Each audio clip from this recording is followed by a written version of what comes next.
Chapter 15.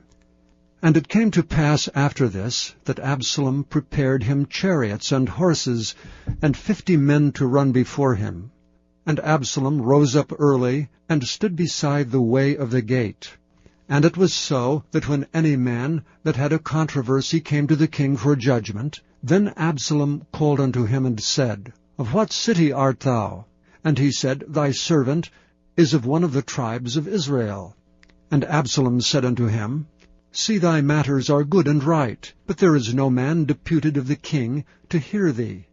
Absalom said moreover, O that I were made judge in the land! Then every man which hath any suit or cause might come unto me, and I would do him justice.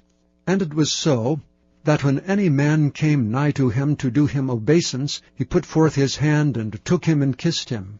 And on this manner did Absalom to all Israel that came to the king for judgment. So Absalom stole the hearts of the men of Israel. And it came to pass after 40 years, that Absalom said unto the king, I pray thee, let me go and pay my vow which I have vowed unto the Lord in Hebron. For thy servant vowed a vow while I abode at Geshur in Syria, saying, If the Lord shall bring me again indeed to Jerusalem, then I will serve the Lord. And the king said unto him, Go in peace. So he arose and went to Hebron. But Absalom sent spies throughout all the tribes of Israel, saying, As soon as ye hear the sound of the trumpet, then ye shall say, Absalom reigneth in Hebron. And with Absalom went 200 men out of Jerusalem that were called, and they went in their simplicity, and they knew not anything. And Absalom sent for Ahithophel the Gilonite, David's counselor from his city, even from Gilo, while he offered sacrifices. And the conspiracy was strong, for the people increased continually with Absalom. And there came a messenger to David, saying, The hearts of the men of Israel are after Absalom. And David said unto all his servants that were with him at Jerusalem, Arise, and let us flee, for we shall not else escape from Absalom. Make speed to depart, lest he overtake us suddenly, and bring evil upon us, and smite the city with the edge of the sword. And the king's servant said unto the king, Behold, thy servants are ready to do whatsoever my lord the king shall appoint. And the king went forth, and all his household after him, and the king left 10 women which were concubines to keep the house. And the king went forth, and all the people after him, and tarried in a place that was far off. And all his servants passed on beside him, and all the Cherethites, and all the Pelethites, and all the Gittites, 600 men which came after him from Gath, passed on before the king. Then said the king to Ittai the Gittite, Wherefore goest thou also with us? Return to thy place, and abide with the king, for thou art a stranger, and also an exile. Whereas thou camest but yesterday, should I this day make thee go up and down with us? Seeing I go whither I may, return thou, and take back thy brethren. Mercy and truth be with thee.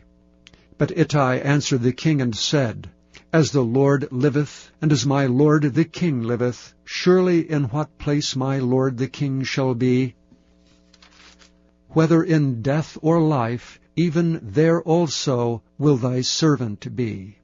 And David said to Ittai, Go and pass over. And Ittai the Gittite passed over, and all his men, and all the little ones that were with him.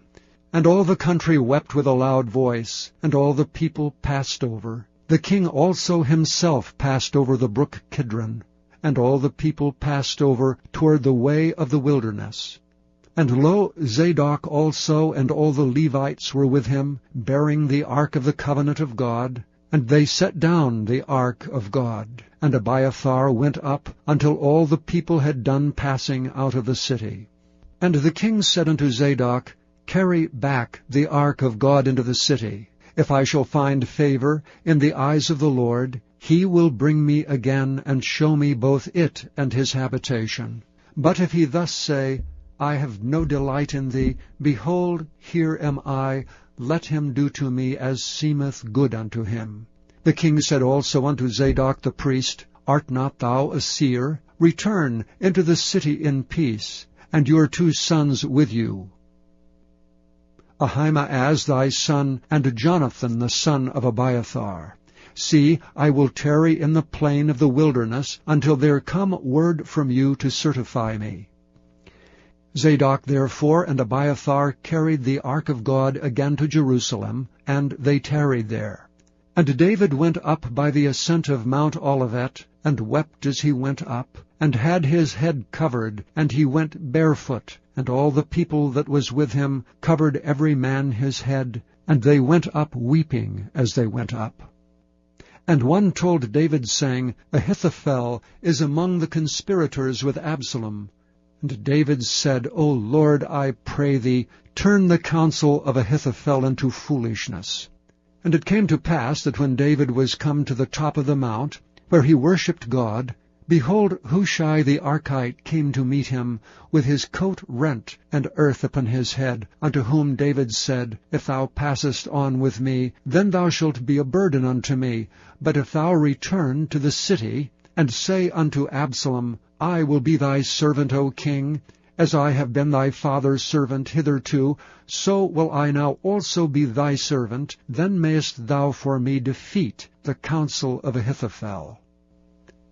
And hast thou not there with thee Zadok and Abiathar the priests? Therefore it shall be, that what thing soever thou shalt hear out of the king's house, thou shalt tell it to Zadok and Abiathar the priests. Behold, they have there with them their 2 sons, Ahimaaz Zadok's son, and Jonathan Abiathar's son. And by them ye shall send unto me everything that ye can hear. So Hushai, David's friend, came into the city, and Absalom came into Jerusalem.